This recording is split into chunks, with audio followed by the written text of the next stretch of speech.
Now I put a little sheet up here for you. Hopefully you can just about make that out. If you can zoom in on that one, you're very welcome to. That's the share price of Gamestop. Now, if anybody are aware of Gamestop, it's a bit of an archaic company that caused a lot of problems. And the issue here is that the individuals, the rise of the individuals caused big problems in the marketplace. And what happens broadly is that GameStop is a firm that sells through shops, and it sells games. You might think, they're doing really well, but they sell them on CDs or on disc, which is a bit old-fashioned. Everybody likes to download these things using Steam or whatever. I know my son does. He doesn't buy discs anymore with games. So of course their market share is dropping, and their business is kind of floundering. And as you can see from the market, the sort of graphic here, the share price has plummeted since 2016-17. It's just gradually got lower and lower and lower. And what happened there, of course, is that the short sellers kicked in.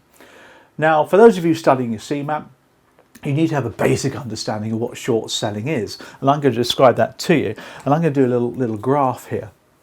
So what I'm going to do is do a little graph across here. Let's see if you can see that on your on the screen. Yeah, it's quite clear, isn't it? And this one's about short selling.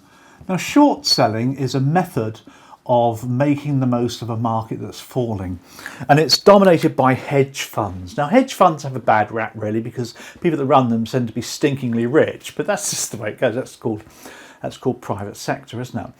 Now, a hedge fund uses derivatives and other methods in order to maintain a particular return for their investors. They charge accordingly as well, and they are known for short selling.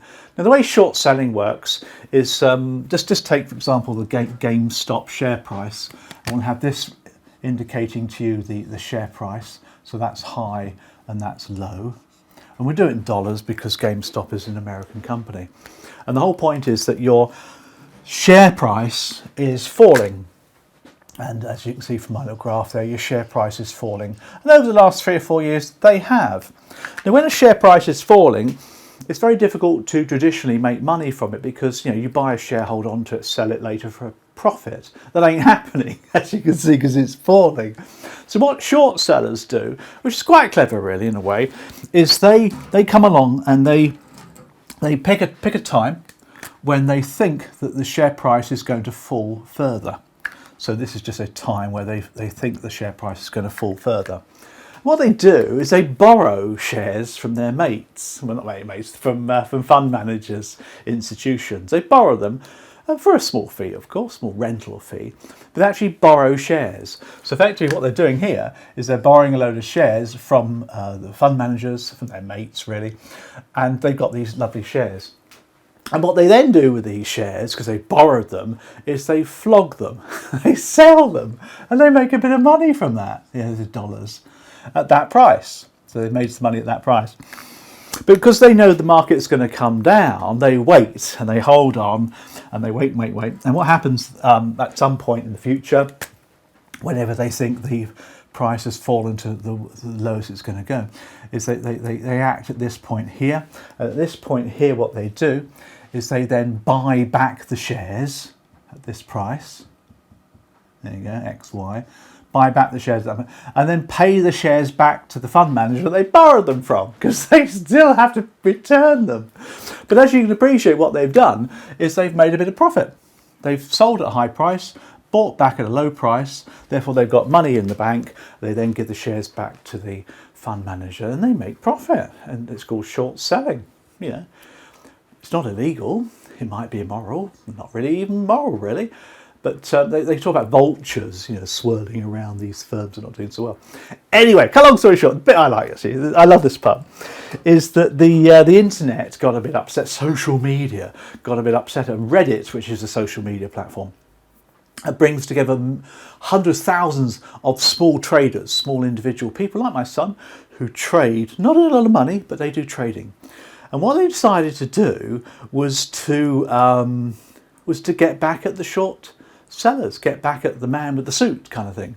And they started to trade in the market. And what happened is that the price of these shares And you can see here from my graph here, the price of these shares, of course, were coming down, but because they were artificially trading in the market, it shot up and it went up to huge figures.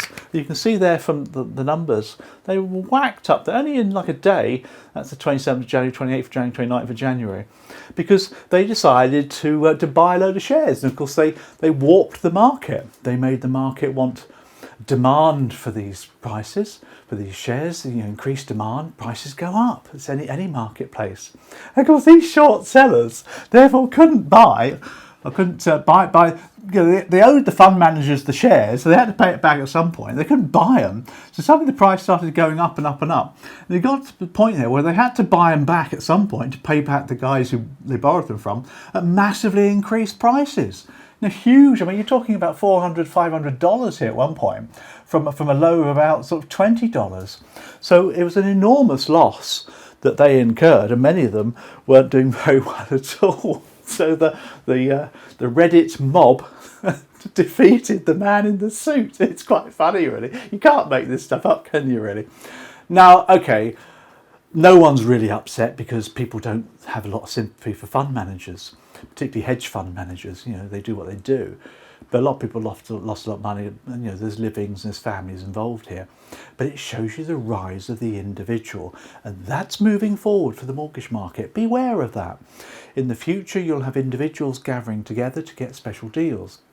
You'll have individuals who don't want to go through intermediaries anymore and pay intermediary fees. It affects fund management, stock purchase, it affects mortgage borrowing. You'll have lenders going straight to consumers moving forward, and the banks know this, which is why they're investing heavily in artificial intelligence and small apps that can go straight to the consumer. People say, no, it's never going to happen, but it will do. It's there, the trends are there, accept it, and make sure that your mortgage business works around that concept. You can do anything in the future as long as you know roughly what's going to go on and you can plan for it. So that's a little update for you on short selling and Gamestop. There we are. Hope you enjoyed that.